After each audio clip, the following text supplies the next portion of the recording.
So ito na nga mga mare, si Manay dyan to. December 31 ng gabi at ako po ay may pasok sa trabaho. Sa amin pong mga nurses, hindi po pwede na mag-holiday kami ng lahat ng holiday. Meron po talagang mga holidays na magtatrabaho kami. Kaya habang nagsasaya ang ibang tao, kami naman ay nagtatrabaho. So dahil nga magugutom ako sa 12 hours kong duty, kailangan ko magbaon. So ayan, nakaligo na po ako dyan at nagre-ready na para sa work. Syempre, kailangan nating magpaganda kahit paano, kahit simple lang. Hindi po kasi ako sanay ng todo makeup. Hanggang foundation lang po ako at saka lipstick. At syempre dahil Pilipino tayo, ay nasanay tayo na maligo bago magtrabaho. Nakakatamad kasing magtrabaho pag hindi naligo at hindi basa yung buhok na aalis ng bahay. Alam nyo yan, pero hindi ko alam doon sa mga hindi naliligo.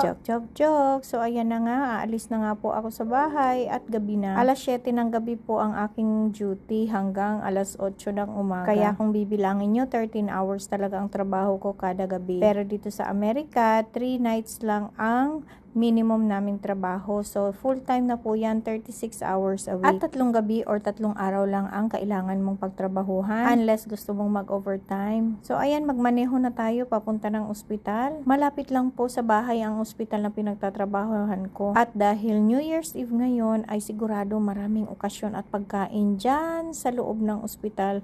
Ang mga nurses at saka mga empleyado ang nagpa-party. Pero syempre, hindi pwedeng kalimutan ang pasyente at ang trabaho. May kainan lang pero hindi pwedeng sabay-sabay. Ako nga po pala ay hindi na nagtatrabaho sa bedside or sa pasyente kasi supervisor po ng buong ospital. Kaya hindi na po ako nagtatrabaho na nasa tabi ng pasyente. So ayan, work na. Kailangan nang gumawa ng pera kasi marami tayong obligasyon, maraming bayarin. Kahit New Year, hindi pwedeng tumigil. Kaya kung may mga kakilala kayong nurse na gustong mag-Amerika, kailangan nilang kunin lahat ng requirements at saka kailangang lisensya. So ayan na nga, tapos na akong magtrabaho, 13 hours na at umaga na. So yan, go na tayo, go home na. Kaya sa mga tao dyan sa Pilipinas o saan man sa mundo, Happy New Year po sa inyong lahat. Hindi pwedeng magtamad-tamaran, kailangan nating gumawa ng pera. So hanggang dito na lang po muna. Thank you so much everyone. Follow and share for more. Manay Jen!